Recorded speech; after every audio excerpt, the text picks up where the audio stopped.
지금 뭐 얘기를 좀 더 이어가 보면 이 추가 가처분 신청을 한 이준석 전 대표가 있죠. 여기에 맞불을 놓은 게 이제 가처분 이의 신청을 한 주호영 위원장인데 공교롭게도 같은 날 이 지난 가처분과 같은 재판부를 통해서 신문을 받는다고 알려져 있습니다.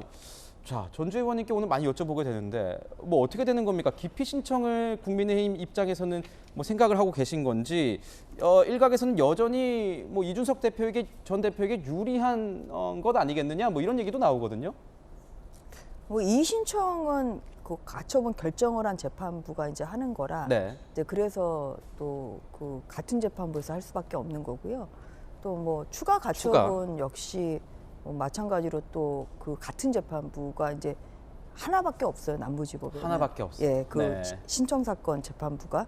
네, 그러다 보니까 이제 뭐 같은 날 진행한다 지금 이렇게 보도가 나오고 있고 저희가 뭐 그 부분에 있어서는 좀 아직 그 특히 추가 가처분에 대해서는 좀 또 법률적인 검토나 뭐 여러 가지 것을 좀 대비를 해야 되겠죠. 대비를 좀 더 해야겠다. 근데 같은 재판부가 이의 신청을 하면 저희는 그건 당연히 기각될 거라고 생각합니다. 본인이 오른손이 한 일을 뭐 왼손이 모를 수가 없는데 같은 재판부가 내리는 그런 그 이의 신청에 대해서는 뭐 기각 가능성이 훨씬 크다.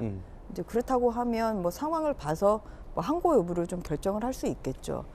그 다음에 이제 추가 가처분도 또 같은 재판부가 좀 하다 보니까 그 부분도 같은 재판부라면 또 비대위원들 뭐 이제 저도 피신청인에 포함이 돼 있습니다만 이제 비대위원들에 대한 뭐 직무 정지 가처분 뭐 이것도 뭐 인용 가능성이 당연히 이제 크다고 봐야 되겠죠. 그런데 네. 이제 저희가 뭐 그 전에 9월 14일이라고 지금 이렇게 나오고 있잖아요. 저는 현재 어떤 그런 뭐 소환장을 지금 뭐 직접 받지는 못한 상태인데요.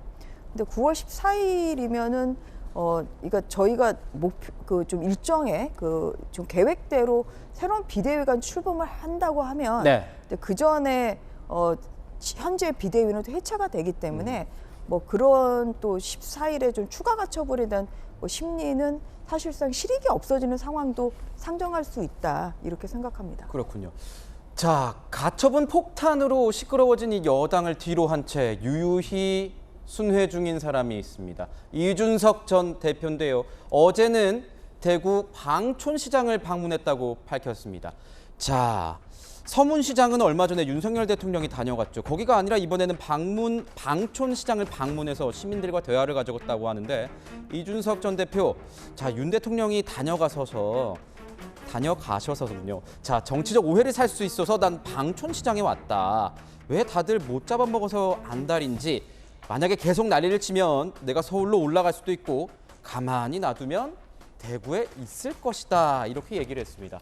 서재현 위원께서는 이 이준석 전 대표의 이 의견을 어떻게 읽고 계십니까? 그러니까 이준석 당대표죠. 이제 저도 뭐 대구지만 대구에 계신 그 당의 당원들이 많지 않습니까? 그래서 어떻게 보면 그 개인 정치를 하는 것도 있고 또 고향이기 때문에 이제 좀 자중하는 의미, 자숙하는 의미도 있는데 지금 이준석 당대표는 사실은 여러 가지가 있겠지만 대표로서 당을 걱정하는 것이 당 대표가 권한이 흔들릴 수 있다라는 우려를 하는 거예요. 근데 네. 지금은 뭐 죄송하지만 국민의힘이 배가 산으로 가는 것이 아니라 막 우주로 가는 것이다. 왜냐하면 4명이서 이제 안 하게 되면 최고위원회 안 하게 되면은 비상 상황이라 했지 않습니까? 그러면 최고위원이 선출직이지만 2년이지 않습니까? 2년 안에 뭐 개인적으로 사퇴하시는 분도 있고 선거를 나가기 위해서 사퇴하시는 분이 있는데 네. 두세 명만 그렇게 상황이 발생했었을 때 그러면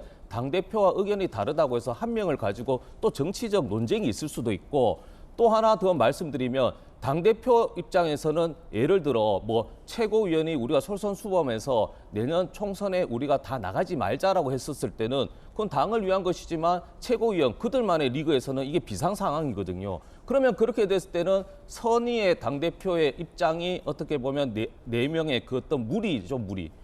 그들만의 의견에 따라서 당이 흔들릴 수 있다. 그리고 더 나가서 굉장히 심각한 것은 비대위원이 또 그 당대표 권한을 이제 명시했어요. 당은 그걸. 네. 그러면은 비대위원장이 개인 정치를 하게 되면 당대표 권한 있으면 사무총장도 바꿀 수 있죠. 당직자 개편도 할 수 있죠. 그러면 더 큰 혼란을 일으킬 수 있기 때문에 저는 이런 식으로 가면 이준석 당대표가 이제 대구에서 다시 서울로 올라올 것 같습니다. 나하. 네. 그렇군요. 아까도 산으로도 가고 우주로도 가고 이제 또 어떻게 될지 한번 지켜봐야겠군요. 자, 지금 뭐 야당에서는 여당이 여당인 길 포기한 것 같다 이런 식으로 하면서 지적, 비판을 이어가고 있습니다. 앞으로 한 10여일 정도 가처분 신청 이 신문 기일까지 남아 있는데 새 비대위 출범까지 어떤 상황이 이어질지 계속 지켜보도록 하겠습니다.